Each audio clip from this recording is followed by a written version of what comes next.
Good morning, everybody. Barbie here. I just wanted to jump on and show you how to do the needle turn applique look, but by machine, as promised.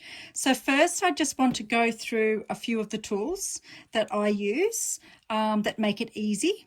And we'll just go through them individually and why they work so well. So firstly, you're going to need, for this little project, you're going to need your background fabric.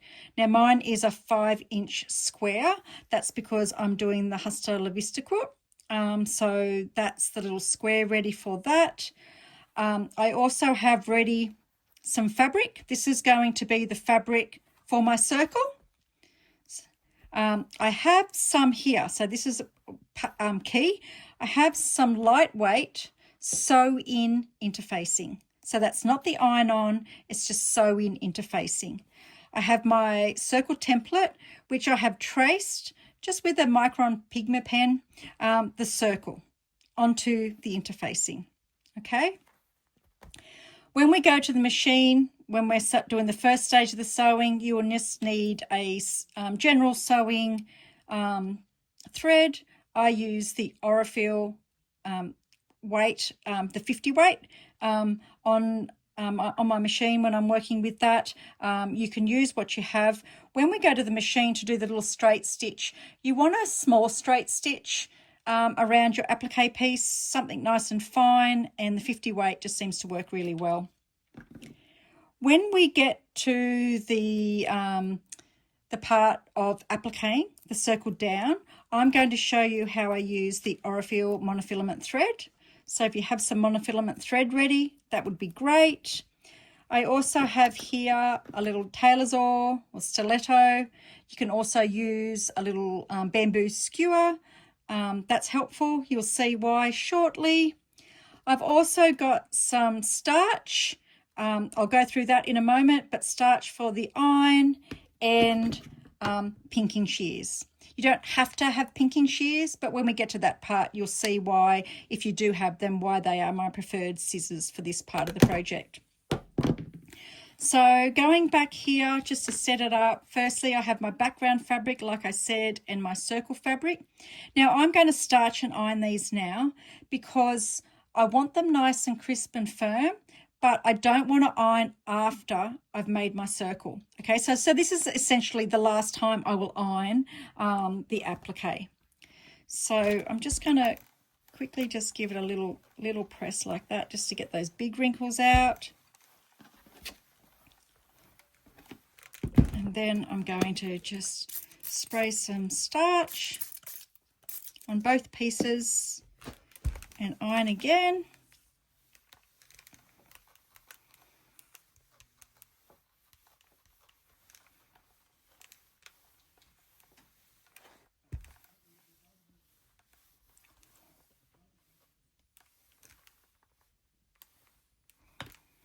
Okay, so that's the background. This is the circle fabric. It's lovely. Okay, so this is the next step, or the first step. We've already traced our circle onto our lightweight lightweight sew-in interfacing. I nearly messed it up myself then. So I want to put right sides together essentially. So I've got my right side of my fabric there, and I want to put my interfacing on top. What's nice about the interfacing too, it's a little bit see-through, and you can sort of, it's like fussy cutting. You can sort of choose how you'd like your circle to look. So I'm just going to put it there. I can see some nice little flowers and some nice colour in there. So now I've got it to that part. You can pin it, but I'm going to go to the machine. At my machine, I have my background fabric right way up, and then my iron-on interfacing on top. I've got the little marked circle line. I've just got my sewing machine set up with my 50 weight sew-all threads, and I'm going to just stitch around on the line. I don't need to back tack, because when I come back around to the finish, I can just go over the first few stitches. And I've changed my stitch length to just 2mm. I don't want a big stitch length. So now all I'm doing is I'm just going to follow around the circle on the line, Take your time. You want it nice and accurate.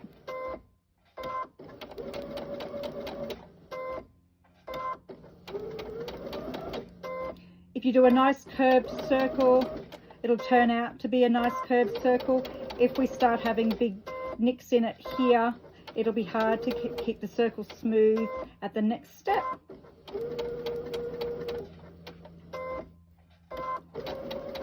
I haven't pinned this. The interfacing seems to hold in place on the fabric quite well.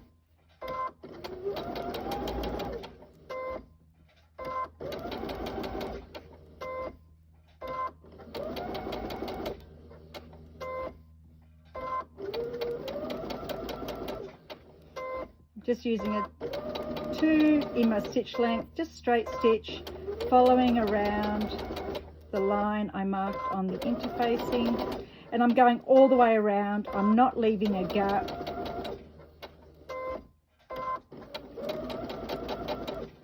To secure my last few stitches, I'm just going to go over them when I come back around to where I started. I started here. I'll just do a few extra stitches.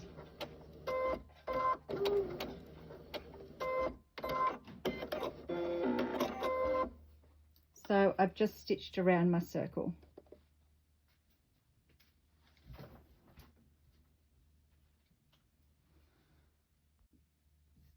Now you can see a little closer, a really fine little stitch around the edge of my circle. I've got no gap, no hole. This next step is I'm going to take the pinking shears and I'm just going to cut around the edge of my circle. It alleviates the bulk, but it also allows things to turn in nice.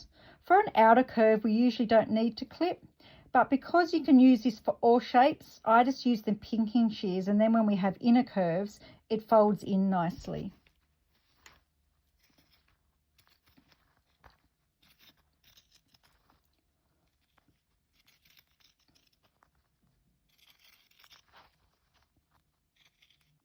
Okay, this is the next step. We're just going to pick up our circle. We're going to pull the interfacing right away from the fabric so we don't accidentally cut the applique fabric.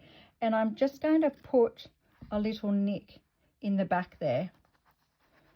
And what we're going to do is we're going to turn out the circle. We're going to pull it through the hole.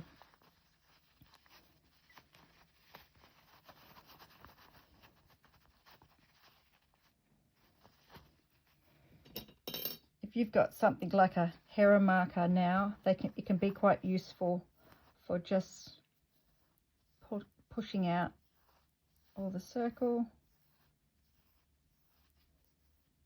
We don't want to go and iron it now, because if we have little nips, we can sort of manipulate them at the sewing machine, but once we iron them in, they're hard to get rid of. So now you have a perfect circle. And you can sort of wiggle it out if it doesn't sit right somewhere. Okay, so the next step is to take your background fabric and you find where the circle is. You can measure. You can come and put your ruler in to see that you get in the middle. You can do quarter marks on your fabric to make sure that you get it in the right spot. Just going to eyeball it for this one. Then I do pin here. I don't over pin, but I do pin my quarters so it doesn't shift too much, particularly if I want it nice and even, like centered for each block, so it doesn't shift.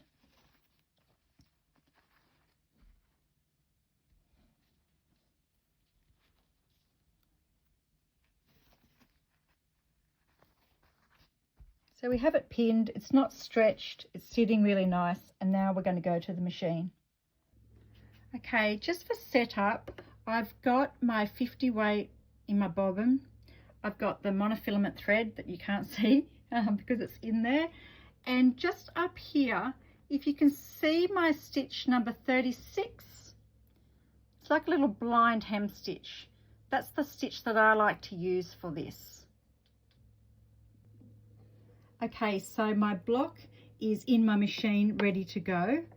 This stitch does a few straight stitches which will go down onto the background fabric. So you put it right up close to the edge, and then every few stitches it has like a little zigzag that comes in and takes a bite of the applique and then goes back to the edge. So you want your little straight stitches to be right along the edge and the little nicks to come in and bite your applique. You do see the little bite when it's up close. However, when it's in the quilt, and I had a few people mention it when I put up the quilt that I did for Free Spirit Fabrics and Aurifil, that they couldn't even see the nick. So when it's all together, it looks like a nice little needle turn applique quilt. So I'm just going to start my sewing. The tailor's oar, back to this, the tailor's oar is just, it's like a little third hand. If I'm thinking it's not sitting right, I can use that to, like an extra hand to guide the fabric.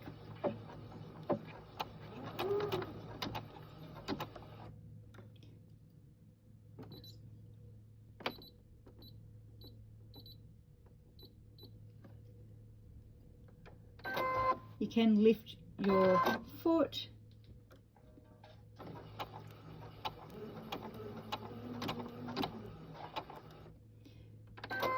Take your time.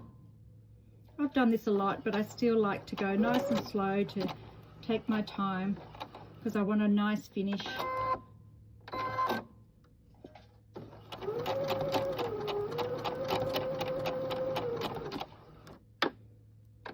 Take the pins